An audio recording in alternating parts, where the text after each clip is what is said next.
Debate.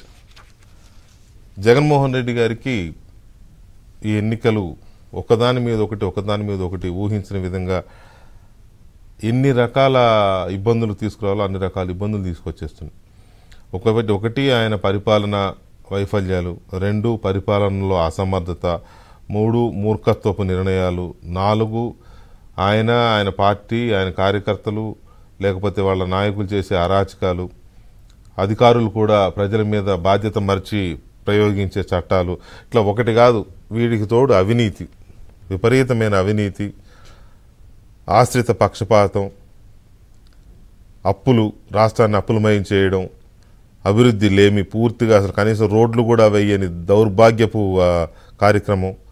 So ఇలాంటి సిచ్యువేషన్లో విపరీతమైన వ్యతిరేకతను మూటగట్టుకున్న జగన్మోహన్ రెడ్డి గారు ఏదో కిందపడి మీదపడి ఏదో రకంగా ఈసారికి నిలబెట్టుకోవాలి ప్రభుత్వాన్ని అని ఆయన చేయని పని లేదు. ఎన్ని రకాల పనులు చేయాలో అన్ని రకాల పనులకి దిగుతున్నారు. డబ్బు విషయంలో కానీ అంగబలం, అర్ధబలం, అన్ని రకాల బలాన్ని ఉపయోగిస్తున్నారు. ఇప్పటికే కొన్ని 100 కోట్ల రూపాయలు డంప్ అయిపోయినాయి నియోజకవర్గాలకు అనే వార్తలు వస్తున్నాయి. ఈ సమయంలో ఆయనకి ఇప్పుడు ఇంటిపోరు అనేది అసలు అశనిపాతంలా మొదలైంది, ఊహించని విధంగా. ఏదో తెలంగాణ వెళ్ళిపోతే తన పని తను చేసుకుంటుందో మనకు అడ్డు ఉండదు ఇక్కడ అని చెప్పేసి ఆమెను కెలిగితే ఆమె బయటకు తెలంగాణ వచ్చేసింది. కానీ ఇప్పుడు చివరికి ఏమైంది, అది వచ్చి నట్టింట్లో కుంపటి అంటాం కదా మనం, అట్లా ఉంది ఇప్పుడు. అప్పుడెప్పుడు రామ్ గోపాల్ వర్మ సినిమా తీశాడు, కమ్మరాజ్యంలో కడపరెడ్లని కాస్త క్రియేటివ్గా పెట్టాను అనుకుని ఒక సినిమా తీశాడు. కమ్మరాజ్యంలో కడపరెడ్లు ఏం చేశారో తెలియదు కానీ అన్నరాజ్యంలో చెల్లెళ్ళు సృష్టిస్తున్న ప్రళయం ఎలా ఉందంటే మొత్తం అన్న సామ్రాజ్యాన్ని భారీ వాయుగుండము తుఫాను వచ్చినప్పుడు, సముద్రంలో తుఫాను వచ్చినప్పుడు ఎలాగైతే సముద్రం అంతా అల్లకల్లోలం అయిపోద్దో ఇప్పుడు వైసీపీ పరిస్థితి అలా ఉంది. షర్మిల ఒకవైపు, సునీత ఒకవైపు చేస్తున్న దాడి, మాటల దాడి, కురిపిస్తున్న ప్రశ్నల వర్షం, చేస్తున్న విమర్శలు, వీటికి కనీసం అది కాదు ఇది అని చెప్పుకునే మానసికమైన స్థైర్యం కూడా లేకుండా పోయింది. నైతికత లేదు, మానసిక స్థైర్యము లేదు జగన్మోహన్ రెడ్డి గారికి కానీ వారి పార్టీ నాయకులకు కానీ.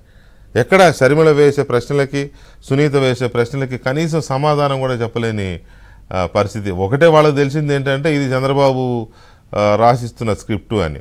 అంటే మీ తోడబుట్టిన వాళ్ళు వేరే వాళ్ళు రాసిచ్చిన స్క్రిప్ట్ చదువుతారు అని అంటే మీరు కూడా చదువుతారు. ఆ వీక్నెస్ మీకు కూడా ఉంటుంది. ఎందుకంటే అది రాజశేఖర్ రెడ్డి రక్తం కదా. రాజశేఖర్ రెడ్డి రక్తానికి వేరొకళ్ళ స్క్రిప్ట్ చదివే వీక్నెస్ ఉంటే ఖచ్చితంగా జగన్మోహన్ రెడ్డి గారికి కూడా ఉండాలి. మరి ఆయన ఎవరి స్క్రిప్ట్, ఆఫ్కోర్స్ ఆయన రోజు చదువుతున్నది స్క్రిప్టే అనుకోండి, కాకపోతే ఆయన కావాలని రాయించుకుంటుంది స్క్రిప్ట్. బహుశా షర్మిల గారికి అలాంటిది ఉంటుందని నేను అనుకోను. అండ్ సునీత గారికి అయితే అసలు ఉండే అవకాశమే లేదు. ఎందుకంటే తండ్రిని కోల్పోయిన బాధ, తండ్రిని చంపిన వాళ్ళ మీద పగ తీర్చుకోవాలి, న్యాయం కోసం పోరాడుతున్న ఆవిడ చేస్తున్న పోరాటం, ఈ విషయంలో ఆమె ఎక్కడ కాంప్రమైజ్ అవుద్దని అయితే ఎవరు అనుకునే ప్రసక్తే లేదు.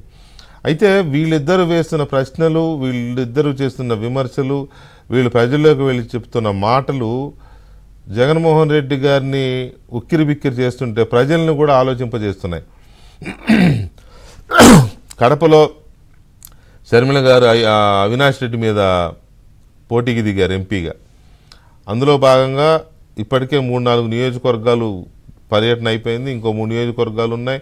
మళ్ళీ సెకండ్ రౌండ్ ఉంటుంది, ఆ తర్వాత స్టేట్ ఉంది. ఎందుకంటే రాష్ట్ర కాంగ్రెస్ అధ్యక్షురాలుగా ఉన్నారు ఆమె. పర్టికులర్గా కొన్ని సెలెక్టెడ్ నియోజకవర్గాల్లో గట్టిగా ప్రచారం చేయాలనే ఒక ప్లాన్తో కాంగ్రెస్ పార్టీ అక్కడ వ్యూహాత్మకంగా కదులుతుంది. అయితే ఇక్కడ ఎన్ని సీట్లు వస్తాయి, ఎన్ని సీట్లలో గెలుస్తామనేది ఆ పార్టీకి ఏం పెద్ద ఎక్స్పెక్టేషన్స్ లేవు. కానీ నెక్స్ట్ ఎలక్షన్ నాటికి మళ్ళీ కార్యకర్తల్ని ఒక పునాదిని నిర్మించుకోవాలనేది కాంగ్రెస్ పార్టీ యోచన. అయితే ఆ యోచన కాంగ్రెస్ పార్టీకి ఎంతవరకు ఫలిస్తుంది, ఎంతవరకు కాంగ్రెస్ పార్టీకి ఉపయోగపడుతుంది అనేది పక్కన పెడితే జగన్మోహన్ రెడ్డి గారి కూసాలు కదిలిపోతున్నాయి. ఇప్పుడు వైసీపీ కూసాలు కదిలిపోతున్నాయి.